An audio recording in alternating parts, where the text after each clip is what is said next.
Hello, my name is Carol May Whittick, and welcome to Her Conversations, Tools for the Awakening Woman. Her is an acronym for Higher Energetic Resonance. This is the optimal state to embody to attract our highest desires. Who is the awakening woman? She's a woman seeking a greater possibility in her reality and looking for solutions. She knows being awakened is not a lofty ideal, but a necessity. If she can transform herself, she can change the world. Her conversations will introduce you to talented women who will speak to your spirituality, sensuality, soul. They share their stories and explain how they are in service to the world. So let their words and these conversations embolden and inspire you. My guest on this week's Her Conversations is Melissa Missy Hall. Missy's early life experience included emotional and domestic abuse, depression, suicidal thoughts and physical illness. After bravely and candidly sharing through her Facebook group Moments with Missy, it became clear that giving her pain a voice was not only healing for herself but to others. She's now the author of a book, Missy Speaks, a speaker and a leader guiding and coaching women through their pain. As we talk, Missy shares why she believes people reach a point where suicide seems like their best solution, why it's so hard to leave the one who abuses you, and how she finally started to heal. Plus many more powerful insights. So as always, I start by asking each of my guests, Her is an acronym for Higher Energetic Resonance. When do you feel at your most her? Oh, yeah. So I love the question. I feel I'm most her when I'm honest and when I'm being vulnerable, actually. When I'm in that place that says, I'm not perfect, I'm flawed, this is who I am as a whole person, the good, the bad, the ugly. So I feel I'm most her, when I'm being honest, when I'm being vulnerable, when I'm in that space that I'm just myself without any pretense, without any, wearing a mask and hiding behind wanting to look the part. And when I'm just me, raw Missy, that's when I am most her. Perfect. Thank you, Missy. And I ask everyone because I'm always interested to find out how you've got to where you are now and what the journey is, what life took you through in order for you to become the woman you are today. Share some of your story. Oh, wow. So I'm pausing because it's one, where do I start? How do I do it? The short version. But I'll say this. I started off as a young person with going through some emotional trauma, and that shaped me into being suicidal at a very young age.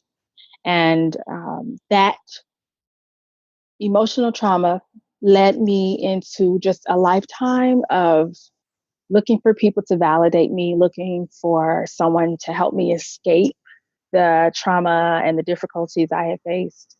And it landed me in a very emotionally and mentally abusive relationship with my ex-fiance.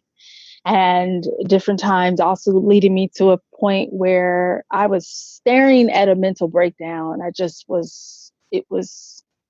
My world was falling apart. I had nothing else to lean on because, as I mentioned, I grew up relying on other people, validate me, heal me, help me, And so in the midst of all the emotional issues, I became physically disabled in 2010.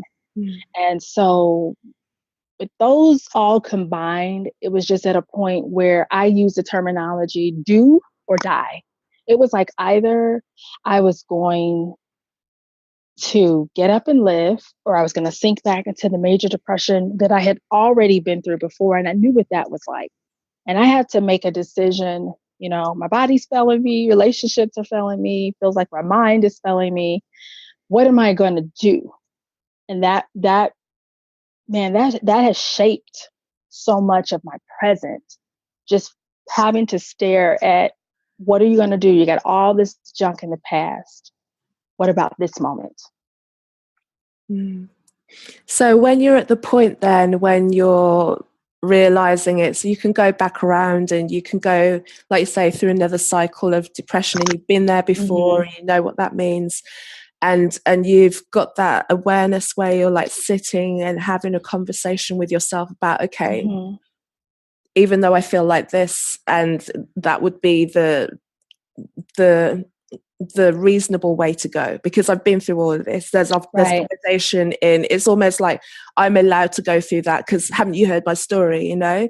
But yet you had the presence of mind to go, what are you going to do? Because that in itself takes, there's a strength rising up from that, even though at that point you probably would not say that you were feeling strong, but to have that little seed where you go, what are you going to do? What was like the first thing that you decided that you were going to do? You know, you've got to that point, you're like, okay, what am I going to do? What was the first thing that you did?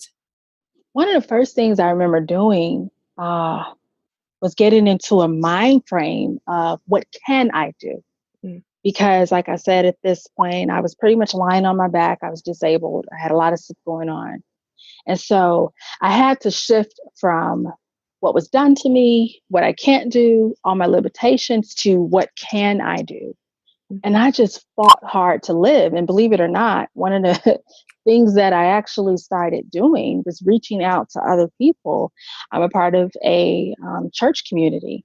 And so there were shut in elderly people or people who were, you know, sick or maybe even in greater state than I was. And I would pick up the phone and, hi, you came to my mind. How are you doing? That was one of the things. Another thing was I created a social media group on Facebook, and I started talking about my struggles and how I was overcoming them, you know, or how difficult it was. So it became, I was just fighting for my life. So it's like, I got to bust out of this and just do something. So I started focusing on what it was I could do. There was a lot of things I couldn't do or couldn't change. So I felt at that moment.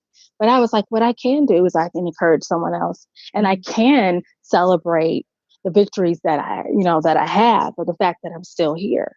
So I just went into fight mode, and I also went into a mode where I turned to helping other people. Yeah. So I wasn't consumed and drowning in my own sorrow. And you know, you're talking about helping other people. What came to my mind was a lot of the time is if you want to understand what you really know about any given thing is to teach it. So did you find that when you were helping people, in a way, you're teaching them? Did it start to shine a light on what you've been through? And, you know, how did that reflection of you helping them in a kind of reverse way, helping yourself? How did that start? How did you start to realize that in helping them, what you had, you know, like the treasure that you had? Because the experiences that you've been through, even though we've not gone into detail, are in themselves treasures. How did that start to change your mindset around what you'd been through? Because obviously you could rightfully so have a lot of anger and blame and resentment against what was done to you by other people, you know? Right. How did that start to twist around? Well, you know what? I think it was almost by accident. It was definitely a process, because I got to a point where I wanted my pain to have a voice. So that's when I started sharing, this is what I've been through. This is what I'm currently going through. And I'm fighting to survive. So after I start getting responses from people in the group, or those who knew me personally, and they would say, you should start a blog, or people would say, oh, wow, I've been there. It's so good to know I'm not alone. You know, the responses is when I saw, wow, I'm actually, you know, people are benefiting from this, because I didn't sit down and create a strategic plan like I'm going to help them. You know, I think it started off as a fight for my life, and just a way to not suffer in silence. But I think I realized it when people start giving me feedback and start asking for more. And the conversation shifted from these surface conversations with people to people actually saying, okay, this is what I'm going through for real. Because I start to realize, wow, people trust me. They look at me as someone who, you know, I'm human. I'm just an average person that's going through difficulty, and I'm not looking down on them in a demeaning way. But to answer the second part of your question, I think I honestly didn't realize how much I was helping myself until I started writing my book. That when I wrote my book, and that might segue into a different question. So I'll just sit it there. But that's when I started writing my book. That's really when I realized I was on a therapeutic journey. Well, we'll just continue with that line and Okay. go into it deeper. How did writing the book give you the therapy that you needed? Right. So as I'm writing my book and I'm talking about my struggle with suicide and depression, emotional mental abuse, there were just moments of tears, reliving the moments that even though they were in the past, I realized I was seeing that I was still being affected by them. I had overcome them in the sense that I was still alive and I hadn't taken my life, and I had fought to, get to a point where I believed in love again, because there was a big chunk of time that I did become bitter and resentful. And I was like, forget love, forget guys. So as I'm writing this book and I'm reflecting on the healing process that I had already been going through, I saw that there was just more left. I felt that pain that still did exist. And so as I'm writing, like, yeah, this is how I made it through. And then I'm like, oh my God, I made it through. I went through this. And so I think some of the reliving it and writing and telling my story and being able to see, okay, healing has taken place. And then to be able to see, I still have more healing that I need to experience as I'm writing this. So yeah, and even after the book was published and I had tons of people thanking me for writing it, I would have to go back and read my own words sometimes because they would come to my mind and I would be challenged by them. I'm like, okay, I got to remember where I was at when I wrote these words because they were true. I meant them. So yeah, writing the book, definitely. I had to face when you're putting it in words. And you're stopping and you're just processing everything that you've been through, or at least the things you want to share, because the book does not have everything in it, but you go, oh my God. Yeah. So I realized it was for me. It was for me to lay it all out. And it was also a way for me to forever have something tangible that I can go back and like chart the process that I went through and read those pages and go, oh my God, I am the stuff. Like, I'm strong. Good for So you. yeah. Good for you. And did you try any other modalities of healing? Was the book one of the main ones? Did you go through any kind of counseling? Did you do any other meditation or Reiki or prayer, or what was the way that you used? What did you use to bring yourself through the journey of healing? And I'm glad you asked, because I have to say it was not all by myself. I'm a Christian, so I relied heavily on God. During the time of writing the book, I did not seek professional counseling during that time. For one, I think the crisis was over by the time I was writing it, and I wasn't in the state of being suicidal at that point. So I wasn't, but it was definitely God, I think, who just turned my life around. It was a lot of prayer. It was a lot of, truth be told, it sounds kind of interesting, but the vulnerability in me sharing my story, that was really what brought me through, because all the way back from my childhood, I was never allowed to really speak, whether it be for myself, I didn't have a voice. And so having a voice all of a sudden out the blue where people are responding, and that was therapy. That was huge. And it kind of reconfirmed or reaffirmed, you have a voice. You do matter. So between prayer and spending time with God, but that biggest thing was giving my pain a voice was the best therapy for me.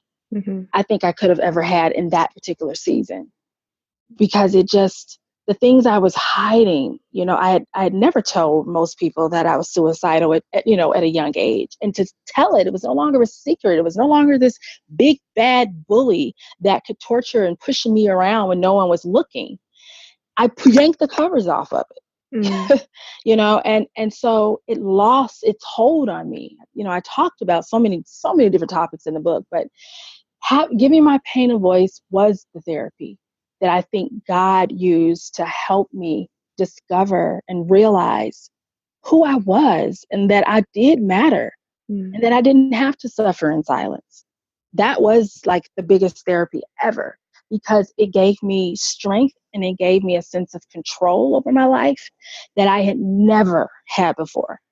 Because now I was dictating what people knew, how much they knew, how I was opening up my heart. I was the one, and it's so powerful to be in that position. It's just life changing. It was life changing for me. Good for you. Good for you. I want to speak to you about suicide. Yeah. Yeah. First question I want to ask you is, what age were you at when you were considering taking your life? Because you said you were young. I was 9, 10, 11. Yeah. Okay. Yeah. Because mostly 10. That's where it was just, yep, this is what I'm going to do. Mm-hmm. That's when I decided it for sure at 10. The reason I ask you, one, because it's part of your story, but I have experience of people making attempts of suicide around me.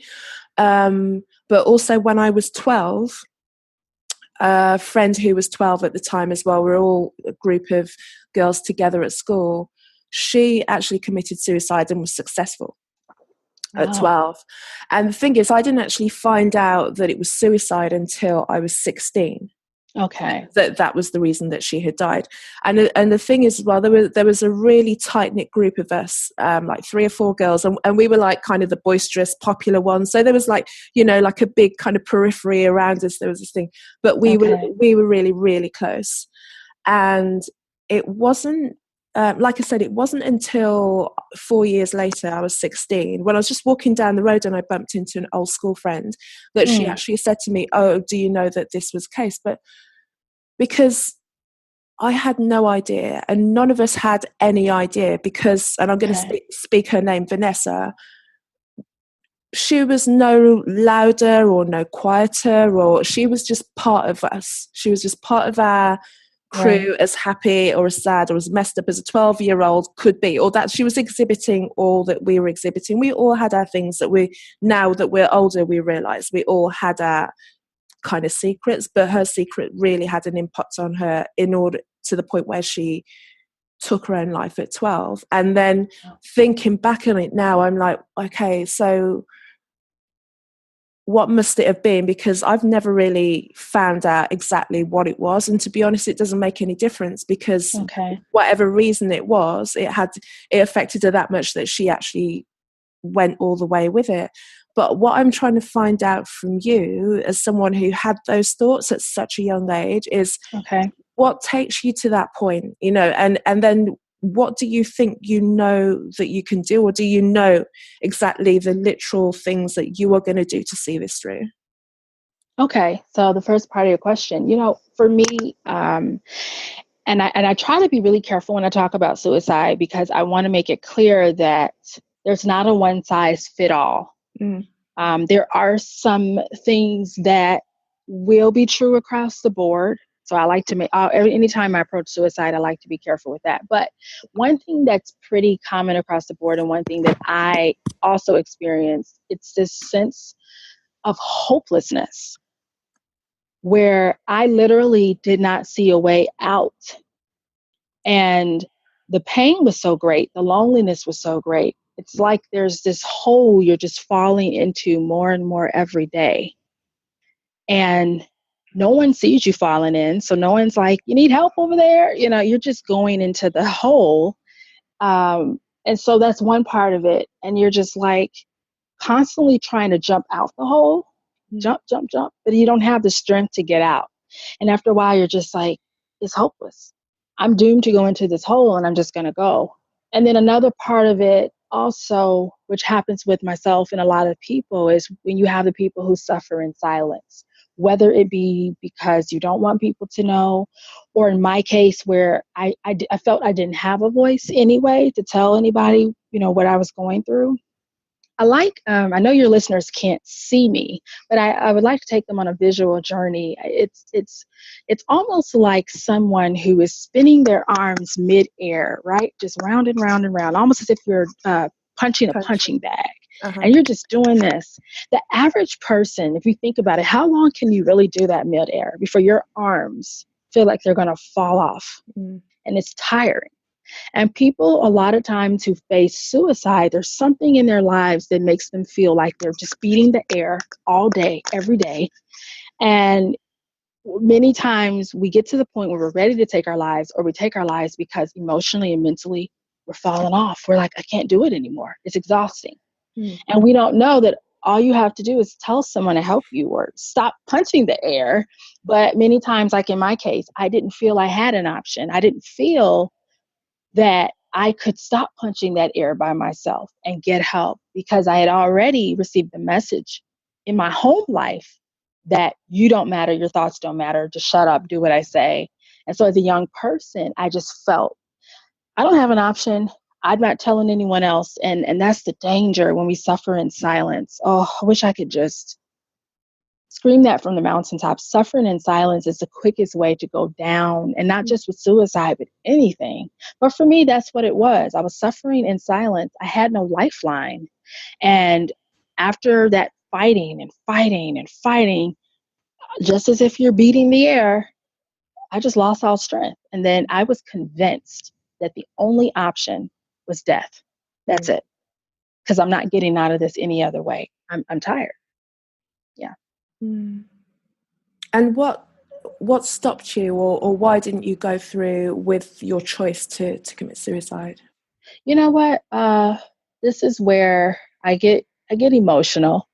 From my personal experience, what stopped me is I gave my life to God. I know it sounds kind of cheesy to some people and unbelievable to others.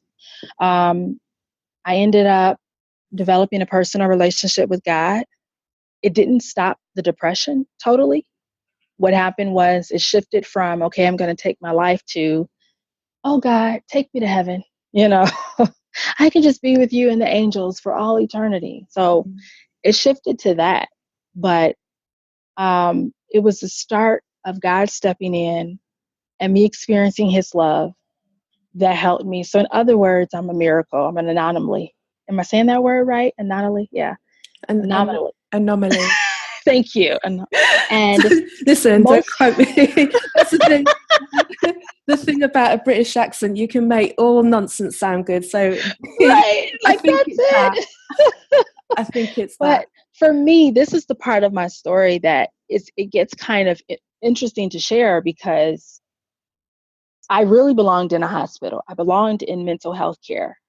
But what happened, my lifeline was developing a relationship with God. So I look at myself as being a miracle. There was this force greater than myself that came to me and said, give me your problems, give me your sadness. Let me show you that I love you. And in walking down that path with him, eventually, it took a couple of years, but eventually I came out the depression. It has, it still follows me. I still fight it. I don't want people to hear this and like, oh, she was miraculously healed. I still fight depression, but I have not had a desire to end my life since I gave God an opportunity to help me. And so I don't want to get ahead of you, but yeah, that's what stopped it for me. It was only God. It was this miraculous supernatural experience where he came in and I witnessed his love for me. And it took the focus off all that was hopeless, all that I couldn't do. And I started feeling his warmth. And over time, also during this time, after getting saved, I got involved with choir at church. And I started getting different mentors came into my life. I had different people that, even though I still didn't tell them what I had been dealing with, I had people that came into my life who I felt really cared about me.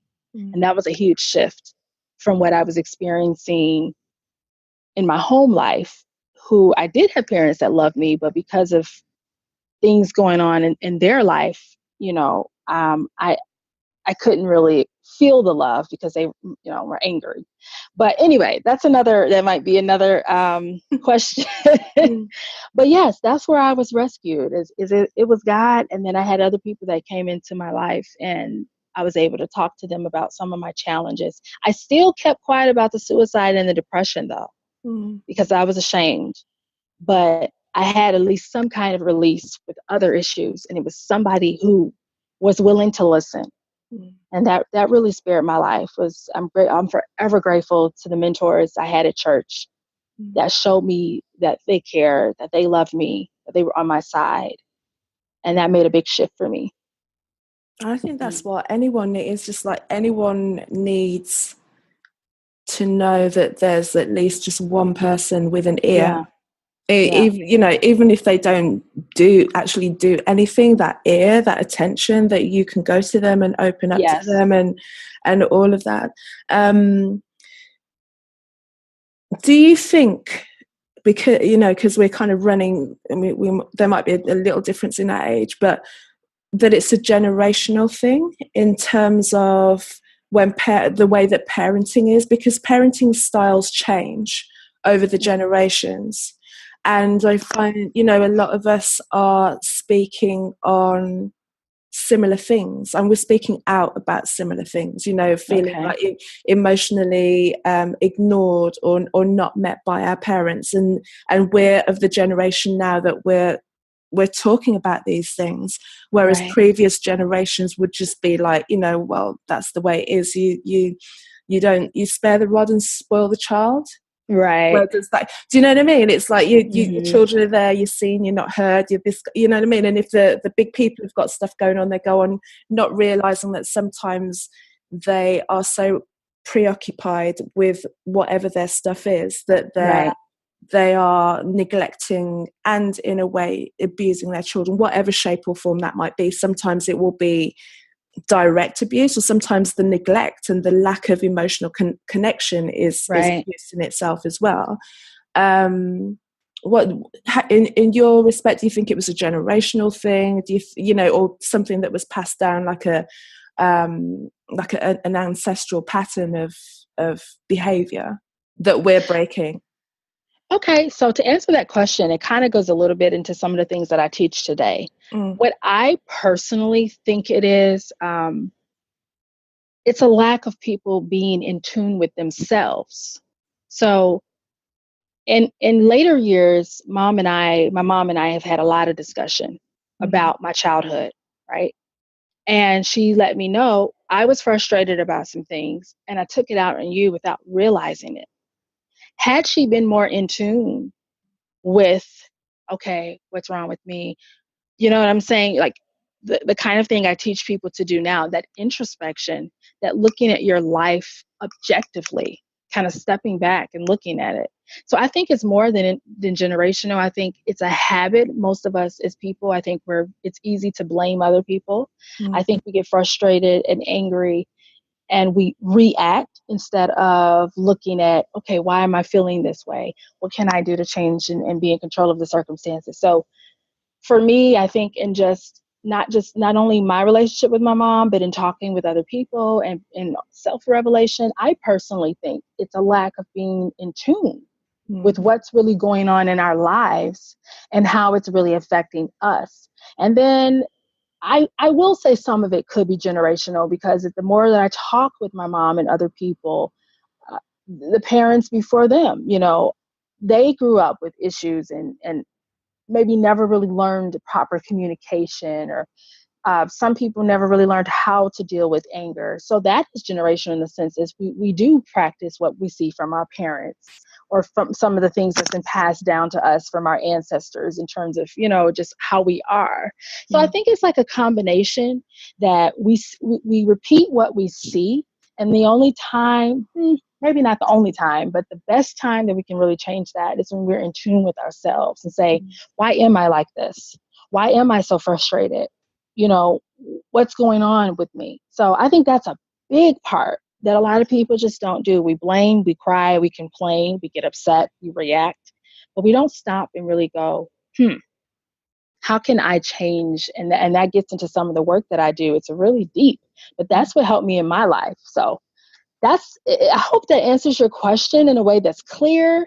Yeah, okay.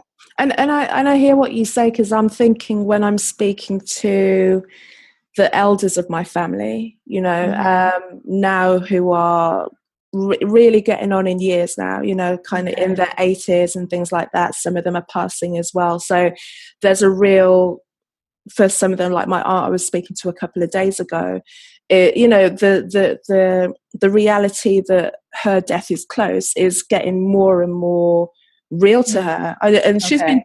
she's been talking about dying for a long time anyway, you know what I mean? It's like, I'm going to die. Mm-hmm. It's like, yeah, you're going to die. You know, Right. but now it's real because it's, you know, she's seeing people go one by Yeah. one. You know, it's like literally a real thing now. It's not just something that she would hang over our heads to make us feel guilty. It's like, it's a reality. You're going to Okay. funerals literally every month now as well. So Wow. your people Wow.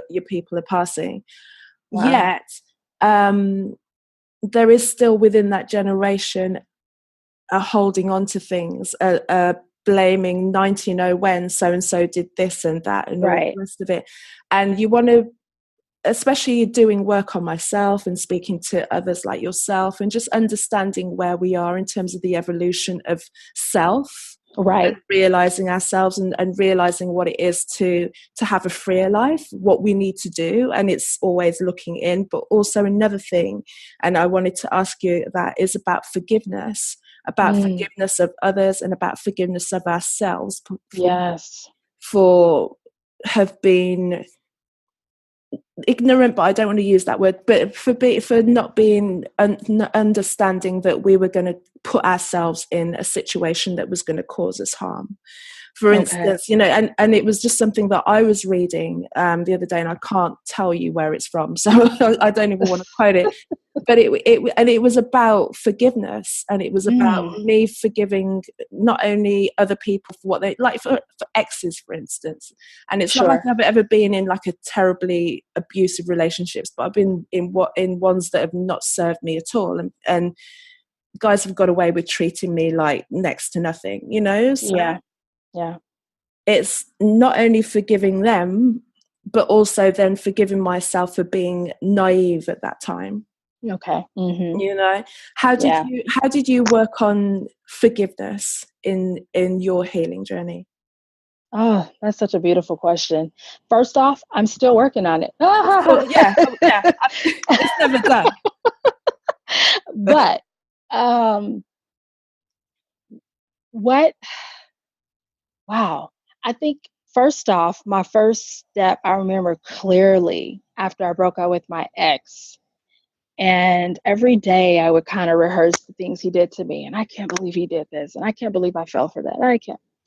And just one day this thought comes to my mind, use this time to work on you. And so I took the shift off of him because he didn't deserve to be number one in my head anyway, right? Come on. Mhm. I took the shift off of him and I started looking at myself. And when I started looking at myself honestly and being vulnerable with myself, that's another thing that a lot of people, we don't do, right? We want to look at ourselves. Oh, I'm good. I'm pretty. I'm nice. It's everybody else. Oh. When Mhm. I started looking at me and really seeing the flaws, the beautiful parts, just everything for what it was, I was like, wow, okay, yes, he did some horrible stuff. Yeah, the dude was messed up, but I need help too.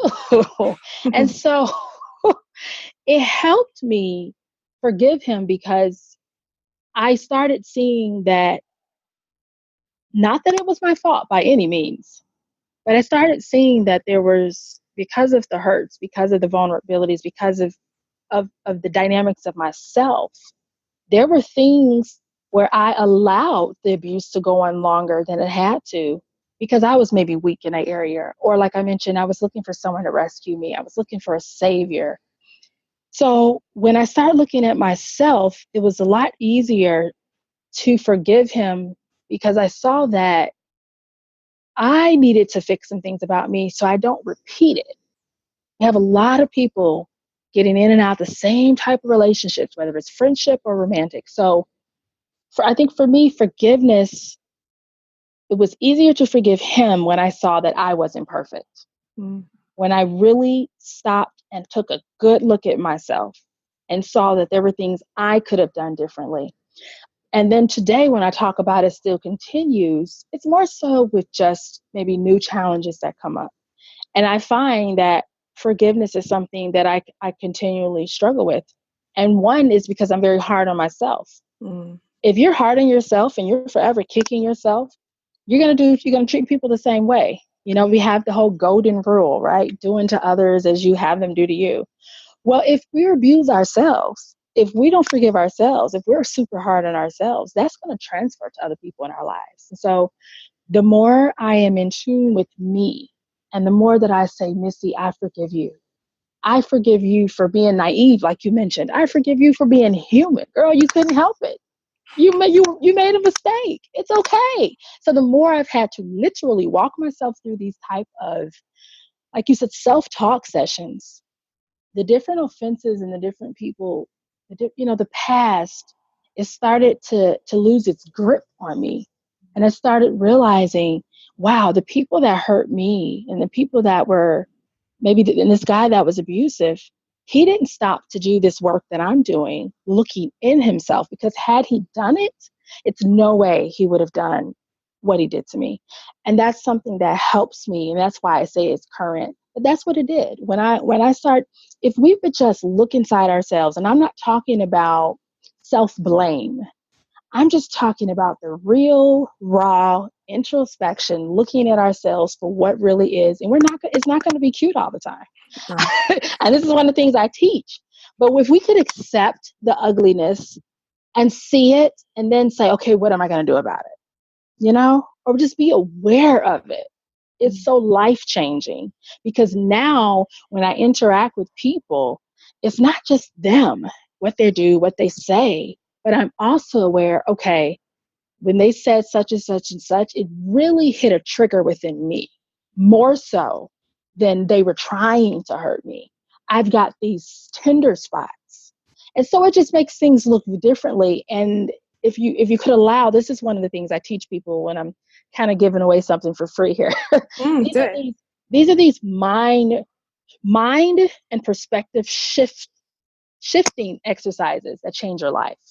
Because when it's always them, you feel like you don't have control. When you're able to see your personality and understand, oh, they hit a trigger. So what I've got to do is work on this trigger, be aware that this trigger exists. It puts you in control, put you in control of the pain. And now you get to decide, am I going to just sulk and hurt and cry? Or am I going to go in and deal with this trigger because I'm in control? Does it make sense what I'm saying? Totally. Okay. That's how I teach people. And I love it because it's helped me. That's how I've gotten to this point is I'm in control because I'm in control. Because I'm aware of what's going on. You know, I'm not just, life isn't just happening to me anymore. It happens, but then I say, okay, what am I going to do? It's that responsibility though, you know, and not everyone's up for it. And that's why, you know, it's a tricky thing. But when, like you say, when you do look at it, and sometimes it ain't cute. Yeah, exactly. and you just have to be like, okay, you know, right.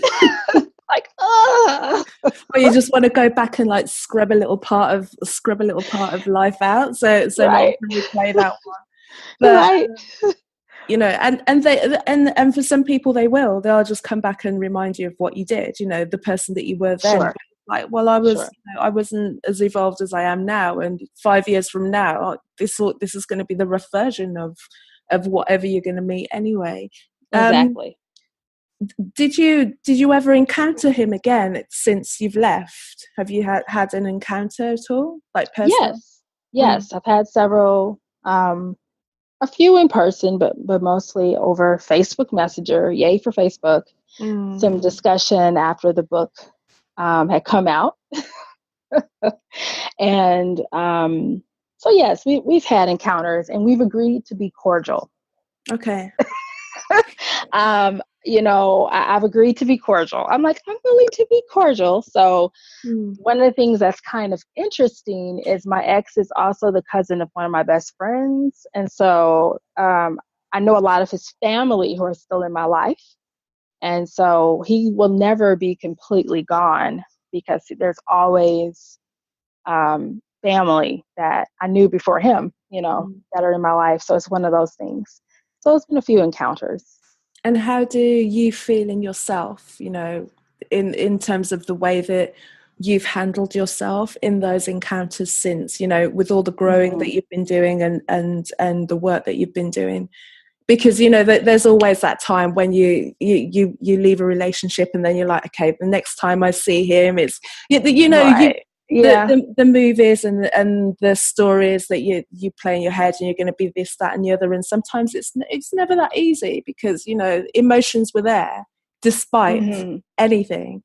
How did you feel that you got through those moments, especially like the first time? Oh, wow.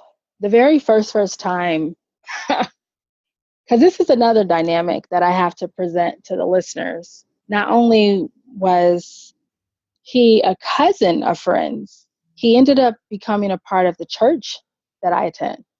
Okay. So he's no longer there right now, but initially when I would see him,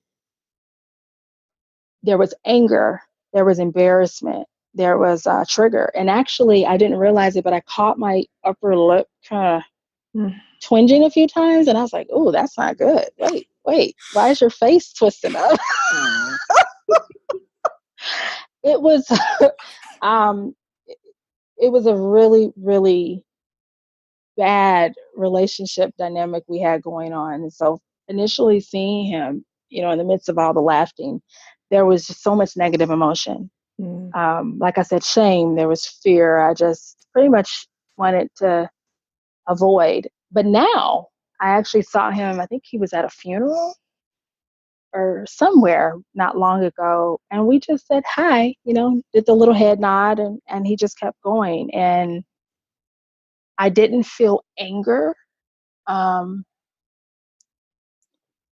It was, I don't know how to explain it, but it's like seeing the person that wrecked your life, but you moved on despite it.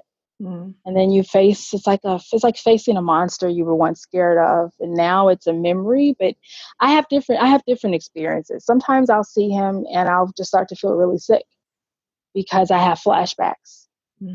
So I think it depends the headspace that I'm in, to be honest. I think at that time, whatever was going on, I was a bit distracted.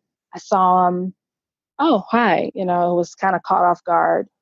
And I didn't feel afraid. I didn't feel angry.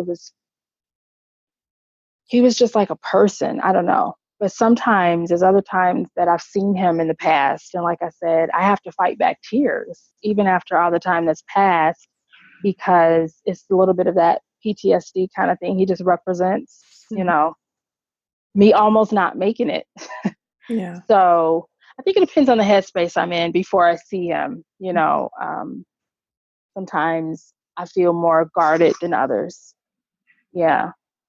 So it's still something, but as a whole, I realize, because I've learned more about his past, and I feel like I understand a little bit more of what made him what he is. Yeah.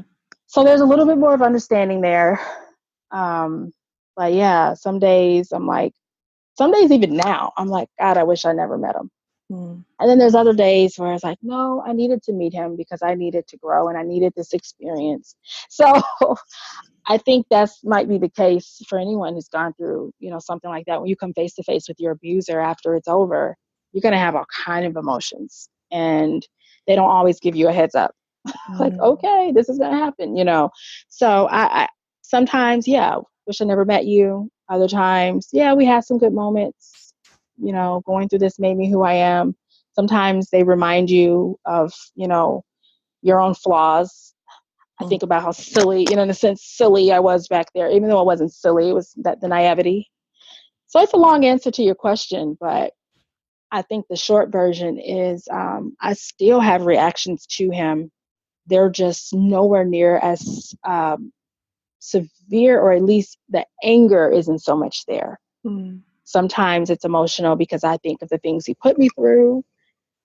Other times I think I feel sorry for him because he hasn't really excelled in his life the way he could have if he had done things right.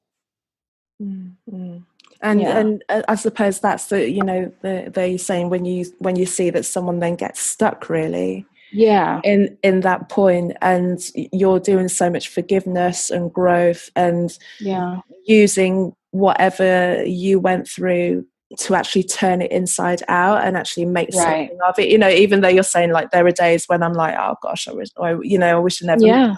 But then when you look at things and you think, well, had I have not gone through that, who would I have been?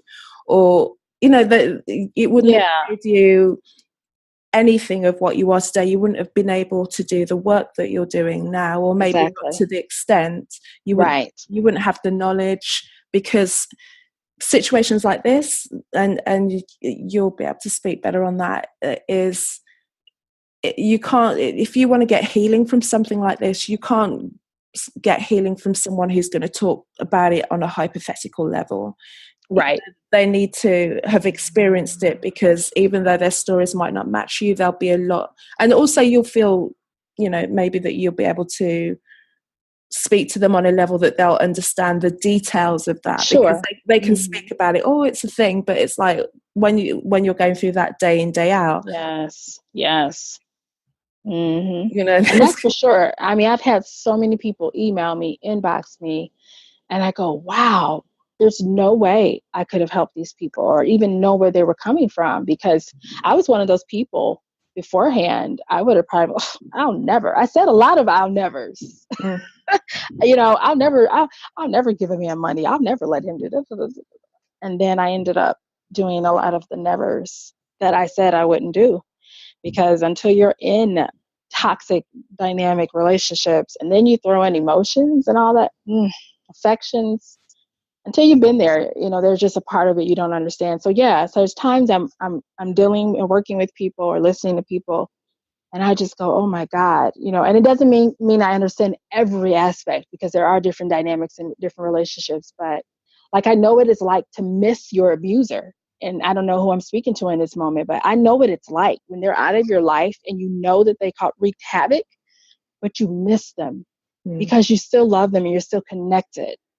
And that's something that a lot of people just can't comprehend until they've been there. Like, how do you miss your abuser? Like, yeah, I missed him for in the beginning. Everything I saw reminded me of him. And I almost went back to him, actually. I had somebody step in and go, don't second guess yourself, leave it. And it's like, it just broke this trance that I was in, but I almost went back. We broke up, or I'm like, I need a break. And then I was going to go back to him because, our wedding was later on that year. And so I understand that, but it's like to have those ties. And that's something that a lot of people go through, even sometimes after years have passed. I think in my personal experience, after years have passed, some of the connection really should be broken. But once again, if you haven't done the introspective work, or if you don't know how to do it, and you don't really understand why you were even in the relationship, that's another thing I talk to people about. I was fortunate enough to be able to understand what it was about him that drew me to him, why I stayed as long as I stayed. I have those answers for myself, but a lot of people don't have those answers. And so if you don't really understand why, you just know that your heart and your brain is, I miss him, I miss her. Oh, it's her. Because you got some women out here that are also, abusers.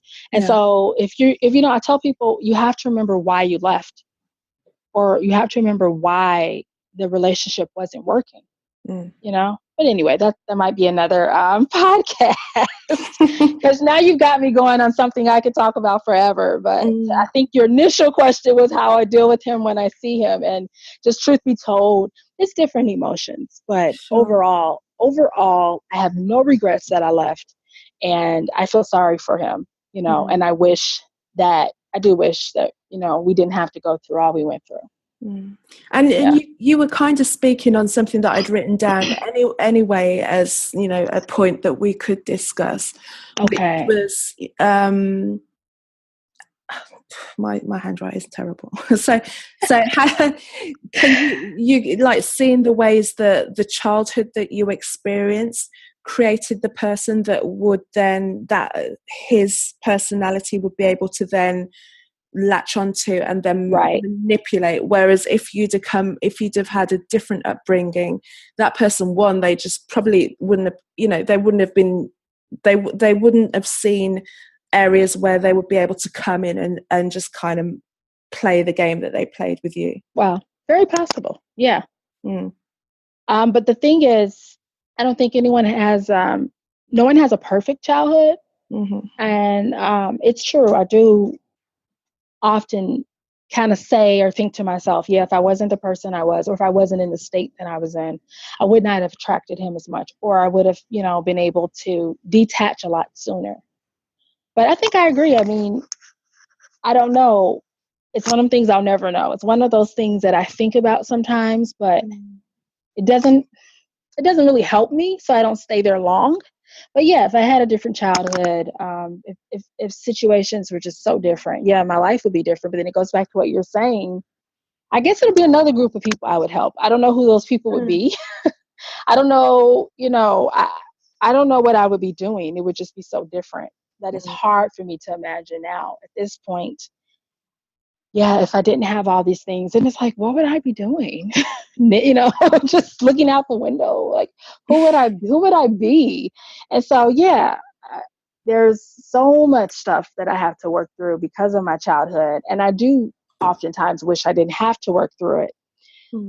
But yeah, at the same time, it's one of those things. Yeah, who would I even be? I feel like, and I don't know personally how healthy it is, but I feel like the struggles I went through will help form or helped give me some kind of identity for today. I'm the survivor, I'm the overcomer. But I mean, frankly, sometimes it would be nice to not have all this stuff to overcome. It would have been nice, if I didn't have to say, yeah, I was suicidal. Yeah. I mean, I wish I didn't have to deal with depression. That's something I still fight with today. I think, but we all have something we have to work with. And that happens to be my thing. I'm able to recognize it a little bit better. And like, oh, that's what's going on. Okay. It's the depression. Okay. But yeah, it's one of those things when I think about it, it makes me a little sad because it's like, there's nothing I can do about it. Like my life, it's happened. But yeah, I do wonder, like, if I was different, if my past was different. But you know what? Yeah. Saying that, I think I'm going to take a punt here and say everyone on the face of the planet pretty much has got something that they need to work through, if they choose to do so or not. Right. And the thing is, the moment that if you choose not to do so, then you'll have a different life where it will just be, you'll be masking it with whatever you choose to mask it with. Yes. Or you might be one of those few souls that just come through and they just sail through on a lily pad. Maybe they do, Yeah. But then you have those people that seemingly from the outside, because we never know what's going on in the inside of anybody, right, will always have this kind of seemingly easy life, like idyllic childhood. This is nice, that is nice, right, that nice. But then sometimes they'll get to something in their life and something will happen and it will just explode it out, and they don't have the capacity then to deal. Or people who are just kind of sailing through life, they're probably feeling those urges or inclinations or something just ain't right, but they don't know what it is. They don't have the tools or the language yet or that self-awareness to turn around and go, what is it? It's the government. Exactly. It's the government, it's the thing, it's that. Or then there are the ones like yourself and many of the people who listen to the podcast, also myself, who then look at the hand that life has given us. Yes. And then after a certain period of time of just being fed up of it being like that and watching everyone else sail off on their lily pads, right, then decide that you're going to start to do the work and enjoying the layers. And you go through that, why is this my life? I'm glad this is my life because it's created this person. Yes. But then the third thing I wanted to say is then you have to realize that until the day that you stop breathing, this is work. It's going to be something you're going to have to do. Yeah. Yeah. every day. Yes, that's so true. And it's true. I think that's something that I have to watch out for because by nature, I'm a perfectionist. That's just by nature. That's my personality.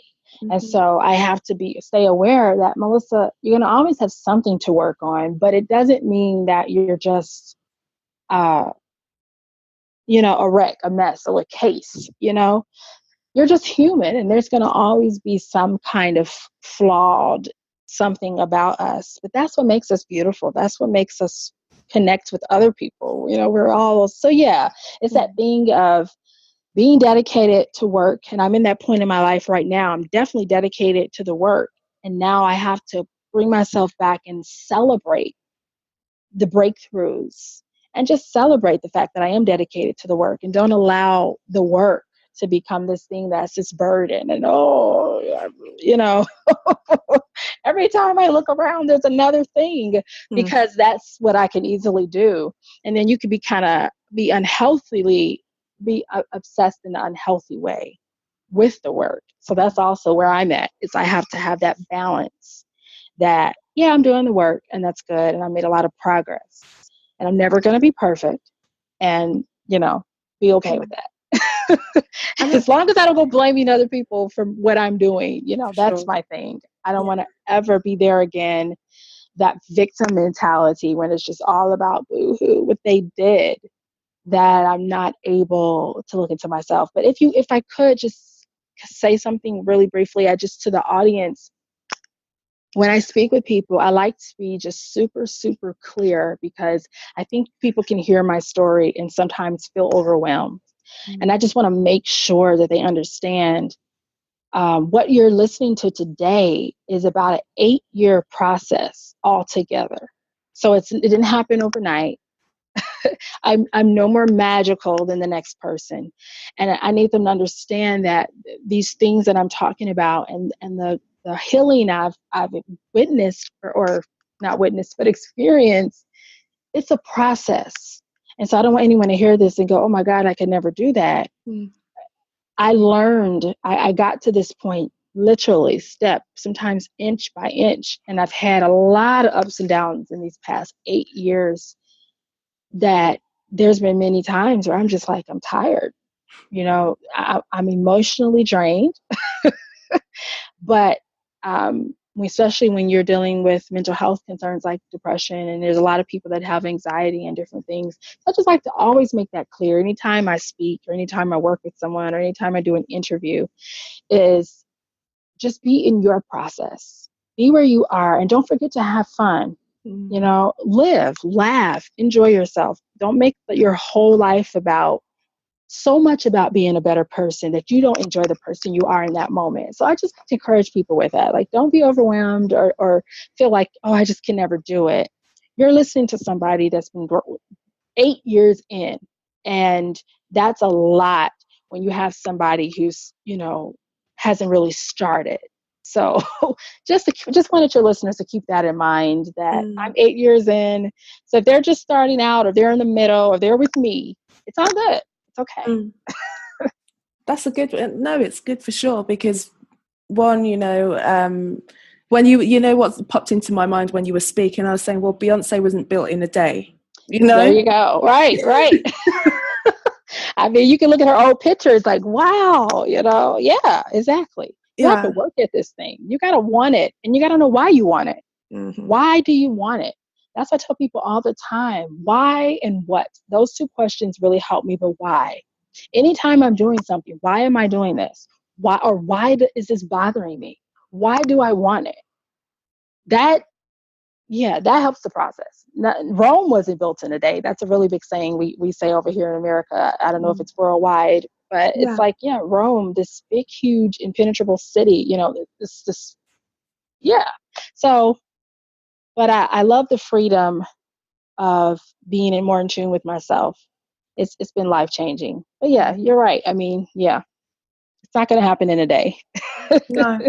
And we wouldn't want it to anyway. Exactly. The process of kind of unveiling yourself and working out where things come from, and and sometimes it's quick. Sometimes you're working out like that, and other times it's a slow one and that revelation, but it's the whole beauty of, I think there's a greater appreciation for life when you embark on that.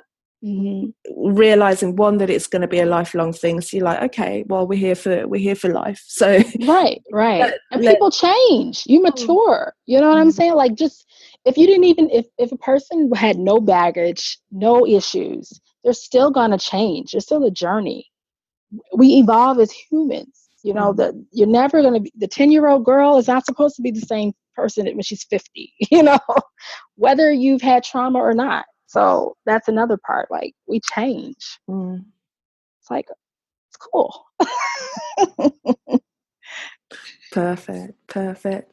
Let me ask you some other questions now as well. Let me ask you the Her Conversations questions. Yeah? Okay.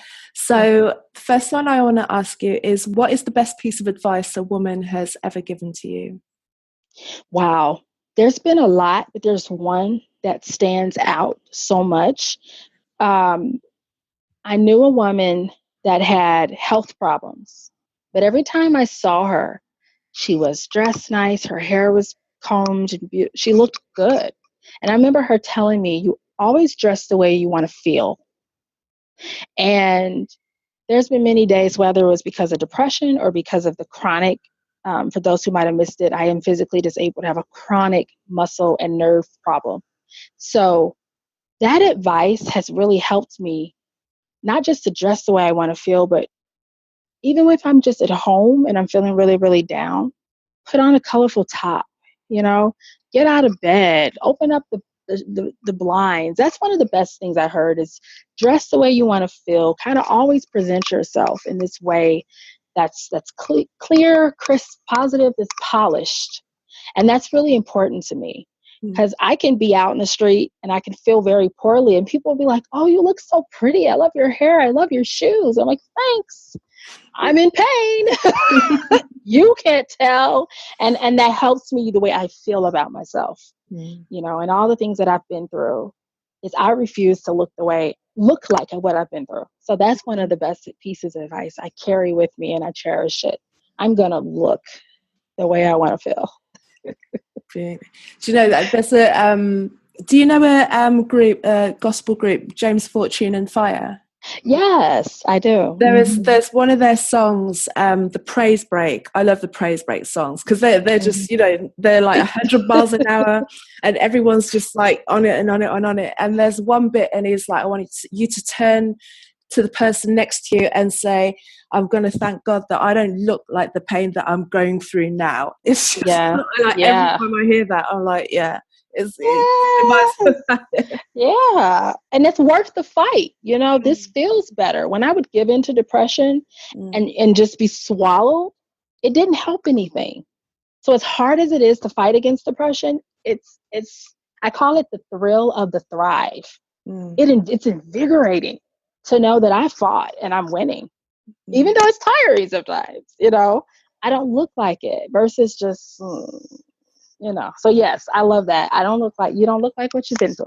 Yeah, I'm trying. It's one of his Praise Break ones. Brilliant. It's about 7 minutes long, and like I said, it's 100 miles an hour, man. It's just like, yeah. If ever you just kind of need to like get yourself up, just like put that on and it's running. But the in the little bits, you know, the praise breaks, they have a little bit where they let you catch your breath for a minute before they come back on the ride. Right. Like, we're going in again, but just get a few breaths, okay? I don't look like the pain that I'm going through now. It's such a good one. It's really good. I really like it. The next question I wanted to ask you is, which female represents higher energetic resonance to you? I think that's the female that knows her what and knows her why. That's the female that makes decisions for her wellness sake and not for approval of other people. Yeah, that's who really represents her. Because I know you didn't have a name. So. Right. I was like, it's so many people. I had different ones, but it was easier to answer it that way. That's good. That means just as much. And what are your favorite self-care remedies, self-care rituals and practices? Oh, wow. It's really simple. One of them I could put earphones in and just play music, and I just go into like a whole nother dimension, whether it be in the dark or like with a low dim light. The other thing that's also simple, I have like a lip scrub that I'll do and body scrubs. And I just like doing little stuff like that, just taking care of my skin. And it's simple, but those are some of my favorite moments, listening to music and just having that fresh, velvety, soft skin. I have this lip scrub. I just used it last night. And so I'm like, ooh. So yeah, they're simple, but those are some of the things, music. I do the whole spa thing sometimes, but sometimes just that little at home, just that extra care, that extra step that says, okay, today I'm gonna exfoliate my hands, and just the simple things. I'm a simple gal. That's all it takes. I remember when I discovered exfoliation when I was young, and I used to use sugar. That was like the first way that I used to just go downstairs and grab the sugar and just use the sugar in the bar. Yeah. Well, yeah. Much better than eating it, actually. I wish I hadn't developed the habit of tasting it. Right. Just kept it externally. It would have been so much better. Right. What artists do you like to listen to musically? Do you have any particular favorites? Oh, I love CeCe Winans. She's gospel. I love CeCe Winans. I really like, oh God, this is always a hard part because there's so many. So CeCe Winans just is my all-time favorite. I keep saying her. I just love her. So yes, I could probably can't say it enough. Huh? Do you listen mainly to gospel, or do you listen mainly to gospel? Ever so often, I'm gonna always love the classic Jill Scott, "Living My Life Like It's Golden." That's a good one. I'm always a fan of that one. Of course, some of the mainstream, Andra Day, Rise Up. Yeah, but I mostly listen to gospel. Oh, but the person who's not outright gospel, but who I love, Kelly Clarkson. She's phenomenal. I love Kelly Clarkson. She's not gospel in particular, but her voice, her connection with herself, yes, her personality. I think she comes off very her, actually, to me. She's really honest, really open, very, very transparent, very vulnerable. So she's another big person. I love her music. She's very talented. And like I said, she presents more real. I mean, we still see what we see, but there's parts when she's talking and I'm like, I see just glimmers. I'm like, oh my God, that's her. That's her. Yeah, she's very connected. And there's another artist. She's a new up and coming artist, LaPortia Renee. She won American Idol here in America like 2 years ago. I don't know her. Her name is LaPortia Renee. Is she the one that had the big hair? Yes. The big hair, the big voice. And she's also a domestic violence survivor. And so I'm just in love with her too. And her story is very powerful. So those are, when it comes to music, those are some powerhouse ladies that great voices, really true to themselves, and just have good image. I like it. Yeah, I've been listening a lot to the Clark sisters as well recently as well. Yeah. Okay. Yeah, Just the Clark sisters classics that everyone. Oh yeah, they're classic. Yeah, and they can sing. They do all the fancy stuff. I'm like, oh, I can't do that. But yeah, they're very talented. But the thing is, everyone, even all of your mainstream artists, like your mainstream major vocalists, will always talk about the Clark sisters as their inspiration. Like I've seen interviews like Beyonce, Mariah Carey, maybe even Kelly Clarkson will always name check the Clark sisters. Yeah, that is true. They definitely, I think, because, and this is a whole other conversation, but sometimes in gospel music, people don't like work on their art, and the Clark sisters have really perfected their art, their craft. And so I think, like when a person just has a skill and has perfected it and also has a certain life to their songs. Yeah. So I get why they're really popular. Yeah. They're cool. their voices are phenomenal, and they're grown women now, and there's like grandmas. I think there's some that got grandchildren, but their voices, wow. So it's a lot of people. Sometimes it's hard. I get the name in, I'm like, oh my God, because I listen to some of everybody. I listen to Black gospel, country gospel, like main, like you call it, may say like the whole white Christian music. I just do it all. So I'm a huge Southern gospel fan as well. So the cathedrals, most of them are deceased, but the original cathedrals is a beautiful Southern gospel quartet. I've not heard of that. I'm going to write that, because I always like listening to gospel music. Yes, it's just Southern gospel, awesome. The cathedrals, they'll change your life. No. I'm up for it, because one thing I really like about gospel music, and I like as well when I sing, is just harmonies. The way that they just pack the harmonies on, and it has like a real effect on you. It has like a real visible effect when you hear the way it's almost like acupressure. It will just kind of get you moving in a certain way. I like it. But thanks for that, because I'm always looking for new or they're not new, undiscovered to me. Right. Oh yeah, they're the original cathedrals. About 2 of them are deceased, the original guys, but they were hilarious. They have a lot of sense of humor. I grew up in Southern gospel. My dad introduced it to me as a child, and I've been in love with it for many years. So I just like music. Yeah. Me too. I look forward to finding out a new thing now. So that's it. I want to say thank you. Thank you. What's happening with you now? What's coming up? Well, I am going to complete.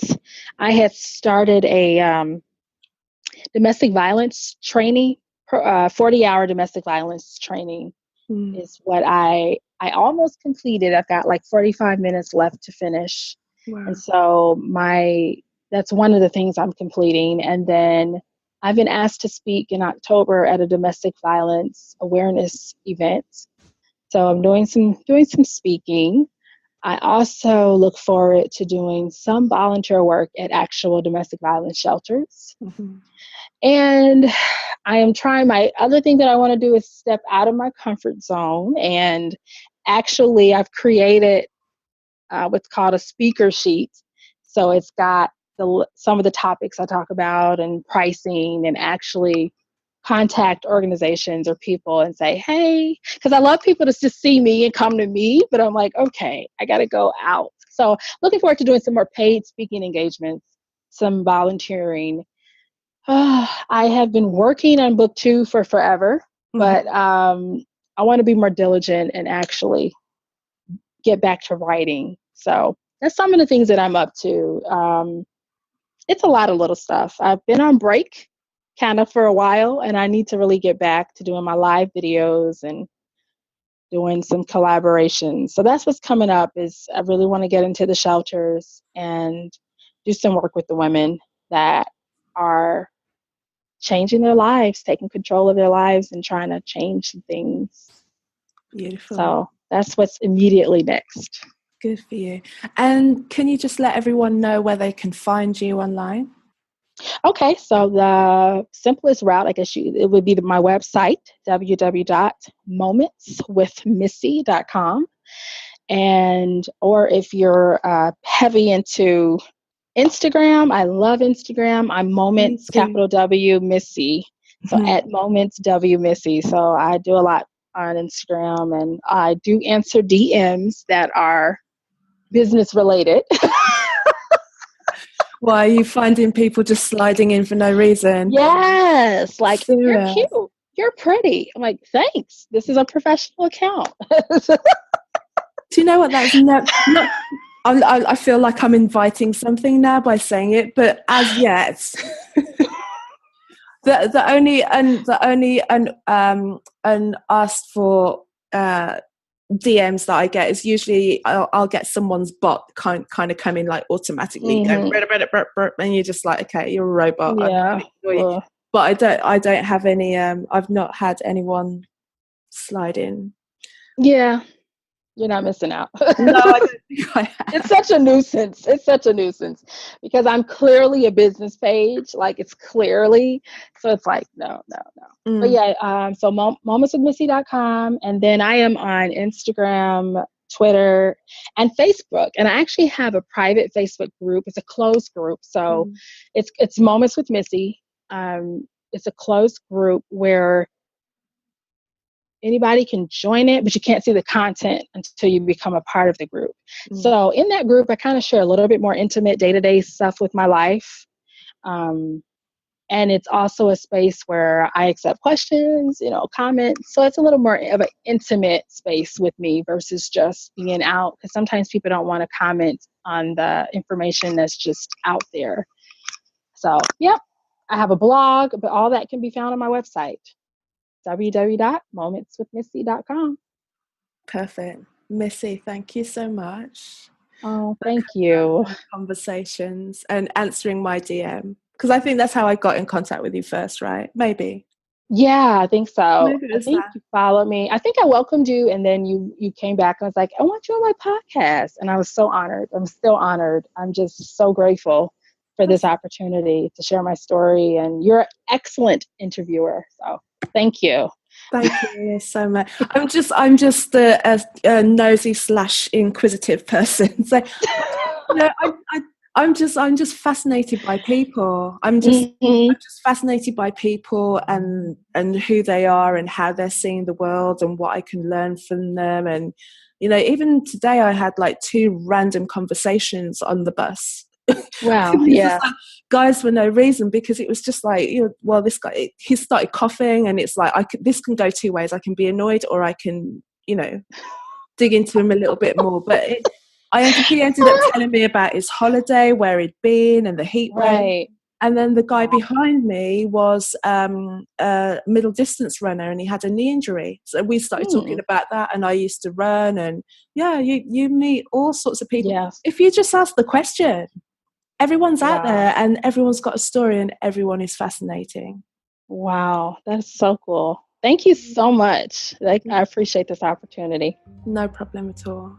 It's been great fun. Thank you again to Missy for joining me on another episode of Her Conversations, and thank you for listening. You can discover more about me and the Her Project by visiting my website, carolmaywhittick.com. That's CarolMaewhittick. Also find me on Facebook under the same name, and on Instagram and Twitter as Kazmick. That's CAZMICK. So until the next episode, take care.